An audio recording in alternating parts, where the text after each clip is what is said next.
Hello, नमस्कार दोस्तों, कैसे हैं आप सभी? तो 10 मिनट का समय है और टॉप 51 क्वेश्चंस के आपको आंसर देने हैं। ये टेस्ट नंबर 3 है। तो जैसा कि आपको पता होगा समय बहुत कम है और ज़्यादा से ज़्यादा क्वेश्चंस हमें रिवीजन करने हैं। पूरे 100 टेस्ट कंप्लीट करने हैं एग्जाम से पहले-पहले। तो अगर आप चाहते हैं कि इस वीडियो को हम कंटिन्यू रखें, 100 टेस्ट कंप्लीट करें, तो लाइक, शेयर आप ज़रूर कर दीजिएगा। और पीडीएफ अगर लेना चाहते हैं तो टेलीग्राम चैनल से, जिसका लिंक है प्रहलाद सारंग सर के नाम से।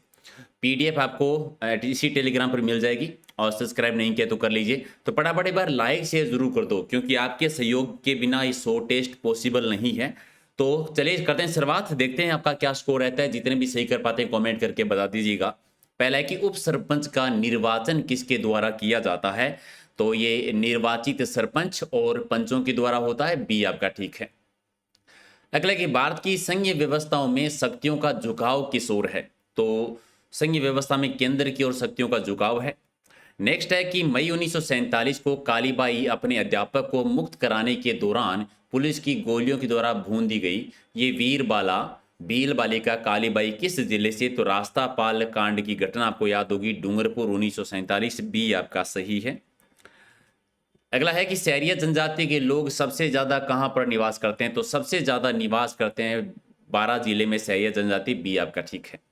नेक्स्ट है कि 5 जुलाई 1947 को गठित भारतीय रियासती विभाग के प्रमुख कौन बने थे? तो सरदार वल्लभ भाई पटेल। आप बता दीजिए सचिव किसको बनाया गया था? कमेंट करके आया वो क्वेश्चन है। अगला है ग्रामीण अंचलों के नागरिकों को स्वयं के मामलों का प्रशासन संचालित करने के लिए दिया गया अधिकार किस संस्था के माध्यम से साकार हुआ है? तो ये ग्राम पंचायत के माध्यम से। बी आपका सी आपका ठीक है। अगला है कि अनुवाद प्रोग्राम जो कि उच्च स्तरीय भाषा को निम्न स्तरीय भाषा में अनुवाद करता है, वो कंपाइलर। एक आपका ठीक है। और अगला है कि मेरा देश निकाला नामक पुस्तक किसकी आत्मकथा आती है? तो देश निकाला है वो दलाई लामा की। डी आपका ठीक है।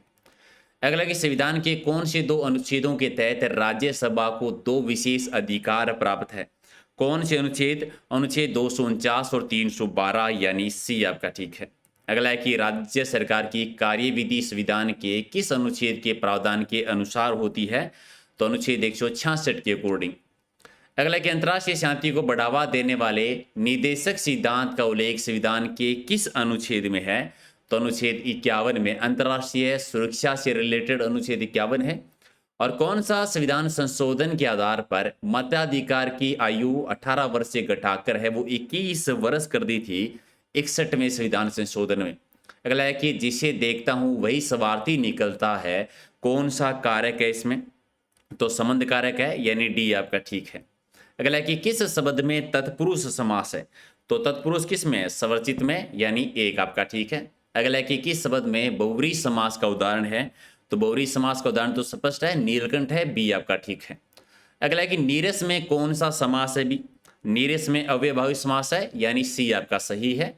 और अगला है कि कंप्यूटर के किस सिस्टम का निर्माण अनाधिकृत उपयोग को रोकने और अधिकृत संप्रेषण को अनुमति देने के लिए किया जाता है? तो फायरवॉल का, यानी एक आपका ठीक है। अगला है कि किस वाक्य में अपादान कारक है? अपादान कारक किसमें है? गंगा हिमालय से निकलती है। अपादान से, हिमालय से निकलती है। सी आपका ठीक है। अगला है कि दिल्ली बम्बई इंडस्ट्रियल कॉरिडोर की परियोजना का 40% हिस्सा राजस्थान में। एक तो ये आता है कि कितना प्रतिशत राजस्थान में है, 40%, और कितने किलोमीटर है? 576 किलोमीटर।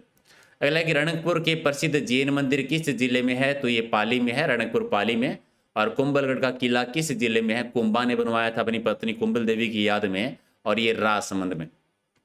अगला है कि राष्ट्रीय बीज मसाला अनुसंधान केंद्र कहाँ पर है? तो तबीजी में, तबीजी अजमेर में। बी आपका ठीक है।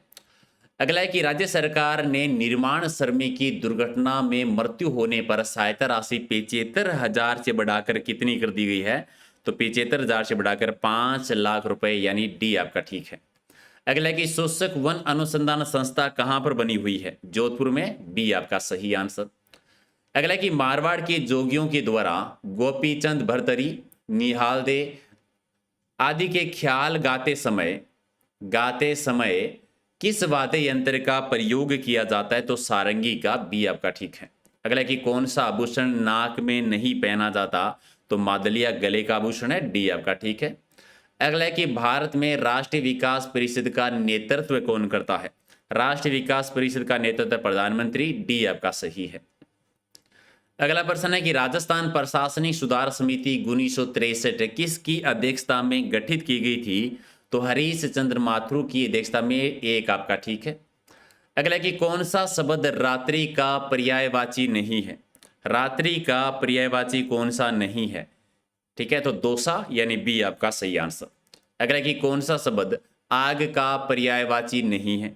आग का पर्यायवाची त्रिधाम, अनल, लोयसो, आहूत नहीं है, बी हो जाएगा सही आंसर। अगला है कि किस क्रमांक में शब्द शुद्ध है? शुद्ध शब्द की पहचान करनी है, कौन सा? ऐतिहासिक यानी डी आपका सही आंसर। अगला है कि किस क्रम में नीरज और निरूज का सही अर्थ भेद बता दीजिए, कौन सा है? इस प्रकार के तो स्पेशल तौर पर आप याद कीजिएगा, तो क्या हो जाएगा?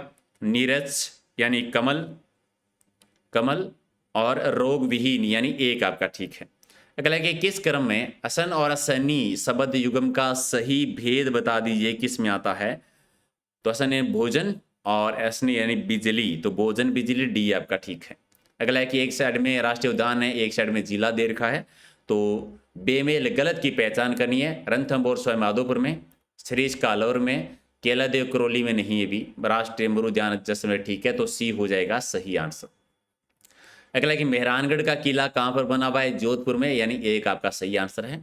अगला कि राज्य सरकार की बालिका शिक्षा प्रोत्साहन योजना में दी जाने वाली राशि कितनी है? तो कितनी? 5,000 रुपये प्रति वर्ष, यानी सी आपका ठीक है। अगला कि निम्न में से कौन सी रबी की फसल नहीं आती? रबी की फसल सरसों है, चना है, गेहूं है, मूंगफली नहीं है, यानी सी आपका सही आंसर।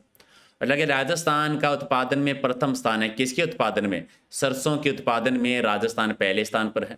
नेक्स्ट है कि इनमें से एक जिला जो डांग क्षेत्र का हिस्सा नहीं है, कौन सा डांग क्षेत्र का हिस्सा नहीं है? धौलपुर है, करौली है, सवाई माधोपुर या अलवर? तो अलवर नहीं है, डी हो जाएगा सही आंसर। अगला कि मुख्यमंत्री पशुधन निःशुल्क योजना कब लागू की गई थी? 2012 में, 15 अगस्त 2012 को, एक आपका ठीक है। अगला है कि देवयानी तीर्थ स्थल है वो कहाँ पर है? देवयानी शाकंभरी माता जिनका मंदिर है वो सांबर झील के किनारे पर है, डी आपका सही आंसर। अगला एक साइड में नदी है, दूसरी साइड में उद्गम स्थल दे रखा है, तो जो भी जोड़ा आपको गलत लग रहा है उसकी पहचान करनी है कि कौन सा जोड़ा आपको गलत लग रहा है। बनास कुंभलगढ़ के निकट खमनोर पहाड़ी सही है। चंबल, महू मध्य प्रदेश, जनापा की पहाड़ियाँ काली सिंध मध्य प्रदेश से, माई नदी एमपी से, बूंदी से नहीं है, भी ये गलत हो जाएगा, तो डी आपका गलत है।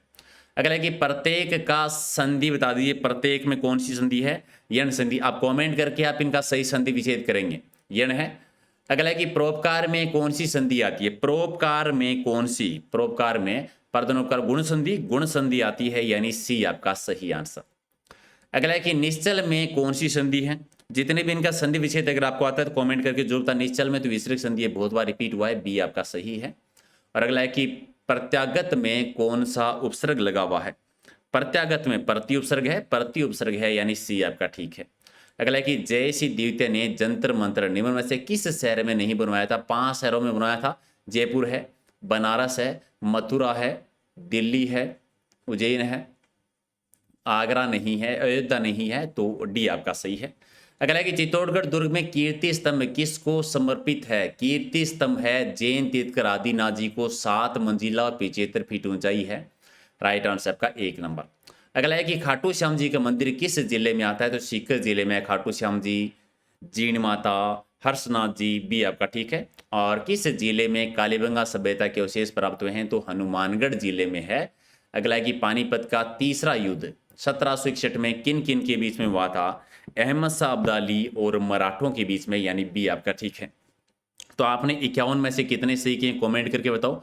उससे पहले फटाफट एक बार वीडियो को लाइक कर दो, सारे के सारे नहीं किए तो, ताकि हमें थोड़ा मोटिवेशन उसी चीज़ से मिलता है। अगर आप लाइक शेयर करते हैं तो हम भी नया टेस्ट टारगेट हमारा 100 टेस्ट का है। और याद रखिए रात को डेली 8 बजे हम लाइव टेस्ट करते हैं। आज से ग्राम सेवक की परीक्षा के लिए शुरू हो रही है लाइव टेस्ट सीरीज, ज्वाइन कर लेना। पीडीएफ मिलेगी टेलीग्राम चैनल पर जिसका लिंक है प्रहलाद सारण सर के नाम से। ये इंस्टाग्राम का लिंक है, ज्वाइन कर लीजिए, कुछ भी पूछना हो बात करनी हो। और ये फेसबुक पेज भी ज्वाइन कर लीजिए जहाँ पर आपको नई नई अपडेट है वो डेली मिलती रहेगी, रोज़ाना मिलती रहेगी। तो आप सभी से रिक्वेस्ट है कि अगर आपको हमारी सीरीज पसंद आती है तो लाइक शेयर आप जरूर कर दीजिएगा। और बाकी का डेली टेस्ट लेने का काम तो मैं कर ही दूंगा आपके लिए। तो चलिए मिलते हैं अगले वीडियो में कुछ और इंपॉर्टेंट महत्वपूर्ण क्वेश्चनों के साथ। बहुत बहुत धन्यवाद। Thank you.